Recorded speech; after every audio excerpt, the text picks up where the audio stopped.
KB경영연구소에서 2025년 한국 부자 보고서를 발표했습니다. 금융자산 10억 원 이상을 가진 한국 부자는 어떻게 부자가 됐을까요? 안녕하세요. 자산이 눈덩이처럼 불어나길 바라며 열심히 살고 있는 30대 눈덩이 부부입니다. 오늘은 KB에서 발표한 2025년 한국 부자 보고서의 핵심 내용을 공유드리고자 합니다. KB 부자 보고서는 금융자산 10억 원 이상을 보유한 400명을 인터뷰하여 작성되었습니다. 이 보고서를 통해 부자들의 생각을 알아보고 저희가 배울 수 있는 점들에 대해 말씀드리고자 합니다. 한국의 부자는 몇 명일까요? 지난 15년간 금융자산 10억 원 이상을 보유한 한국 부자의 수는 계속 증가해 왔습니다. 2011년 13만 명에서 2025년 47만 6천 명으로 지난 15년간 매년 평균 9.7% 증가하고 있습니다. 같은 기간 동안 총 인구 증가율은 연평균 0.5%밖에 되지 않는데요. 이와 비교해보면 10억 이상의 한국 부자는 빠르게 증가하고 있다는 것을 알 수 있습니다. 경기는 어렵다고 하지만 새로운 부자들은 매년 계속해서 탄생하고 있습니다. 한국 부자들은 어디에 살고 있을까요? 2025년 기준으로 약 70%가 수도권에 거주하는 것으로 나타났습니다. 서울이 44%, 경기도가 23%, 인천이 3%로 약 33만 명의 한국 부자가 수도권에 거주하고 있습니다. 다만 주목할 것은 많은 부자들이 수도권 외 지역에도 거주하고 있고 그 숫자 역시 매년 늘어난다는 점입니다. 지역별 부자수 추이를 자세히 살펴보겠습니다. 빨간 테두리로 표시된 숫자가 전년 대비 증가한 지역별 부자의 수입니다. 먼저 대전의 경우 2024년 9,800명에서 900명이 증가하여 1,700명이 되었고, 대구도 2024년 19,300명 대비 1,500명이 증가하여 28,000명이 되었습니다. 광주도 300명이 증가하여 8,500명이 되었고, 이외 대부분의 시도 지역에서 부자의 수가 전년 대비 증가했다는 것을 알 수 있습니다. 이는 지역에 제한되지 않고 부자가 될 수 있는 시스템을 만든 사람들이 늘어났다는 의미입니다. 그럼 한국 부자들의 금융자산에 대해 알아보겠습니다. 한국 부자의 금융자산은 꾸준히 증가하고 있는데요. 2023년과 같이 금리 인상으로 금융시장에 충격이 있을 때는 감소하기도 했지만 전반적으로는 빠르게 증가하고 있습니다. 2025년의 경우 전년 대비 8.5% 증가했는데요. 전체 가계 금융자산 증가율이 4.4%인 것을 감안하면 일반 가계보다 부자의 자산 축적 속도가 더 빠르다는 것을 알 수 있습니다. 부자들의 자산 축적이 일반 가계보다 빠른 이유는 기본적으로 부자들의 소득이 더 높기도 하지만 총 자산에서 금융자산의 비중이 높고 금융자산 중에서도 투자의 비중이 높기 때문입니다. 이어서 한국 부자의 자산 비중을 살펴보겠습니다. 시장 상황에 따라 약간의 변동은 있지만 부동산의 비중은 50% 이상을 유지하고 있고 금융자산의 비중은 30% 후반을 유지하고 있습니다.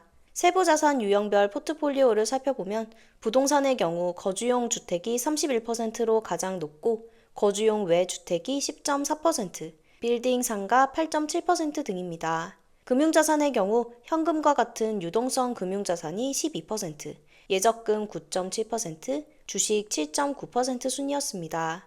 이것을 보면 한국 부자는 모든 자산이 실거주 주택에 집중되어 있는 구조가 아니고 다양한 자산에 투자되어 있다는 것을 알 수 있습니다. 그리고 주식에 투자하는 비중 역시 예적금만큼 높다는 것도 알 수 있습니다.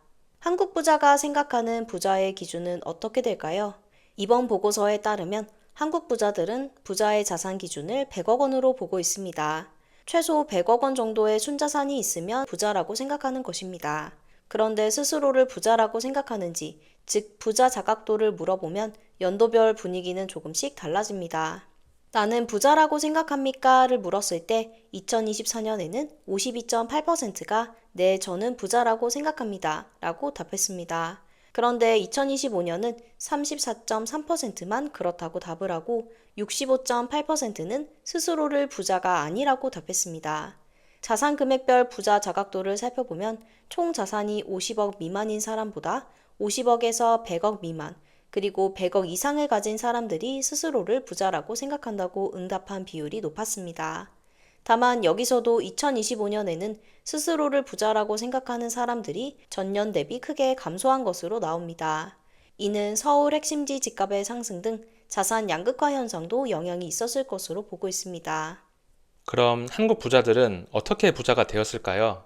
한국 부자가 부를 이룬 원천은 사업소득, 부동산 투자, 상속증여, 금융투자, 근로소득 등으로 다양했습니다.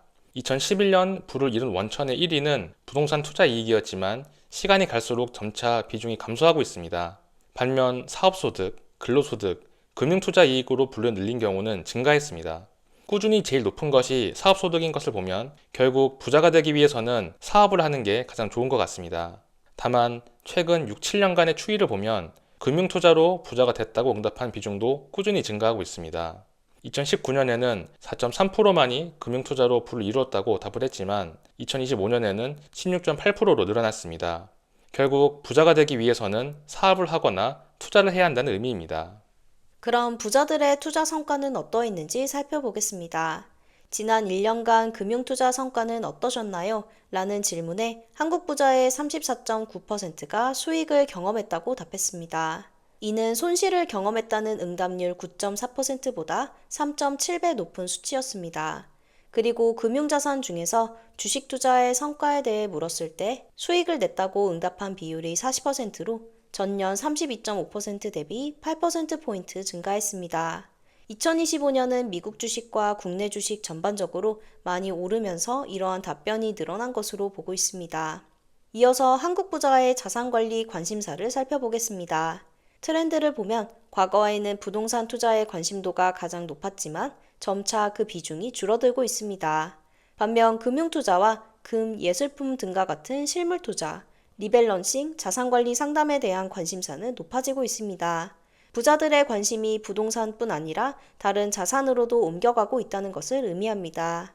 실제로 2025년 기준 자산관리 관심사 탑7을 꼽으면 1위가 국내 부동산 투자이고 근소한 차이로 2위가 국내 금융투자, 3위는 실물투자였습니다.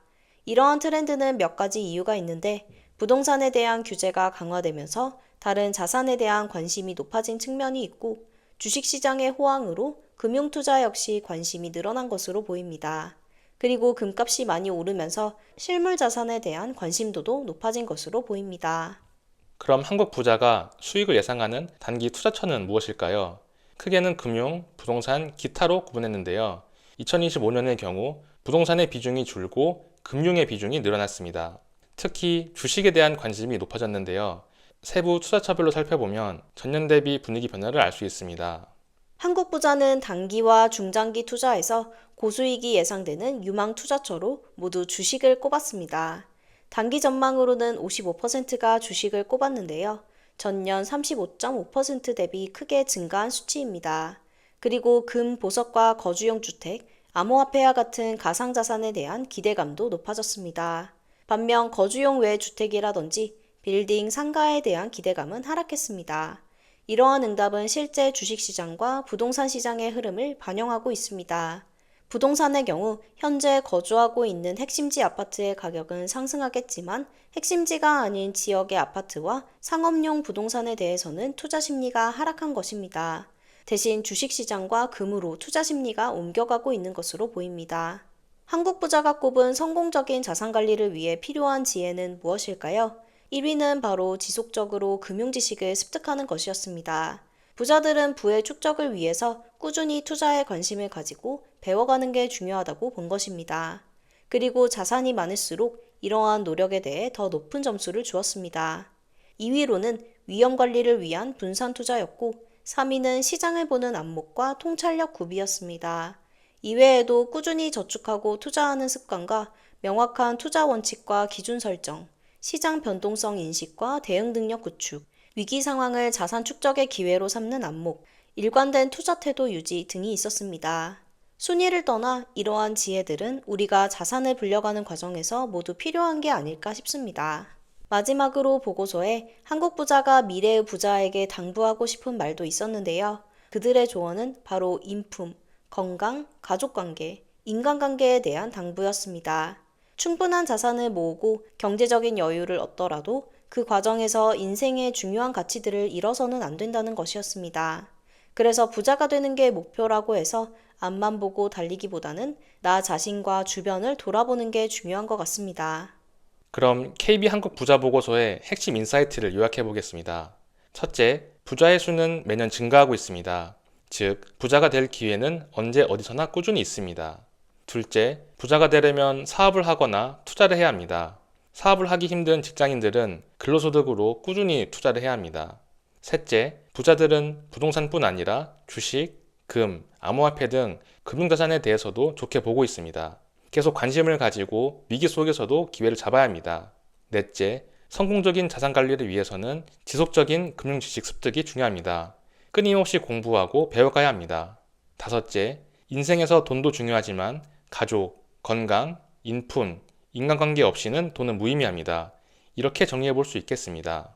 저희 영상을 시청하시는 모든 분들의 자산이 눈덩이처럼 불어나길 응원합니다. 지금까지 눈덩이 부부였습니다. 감사합니다.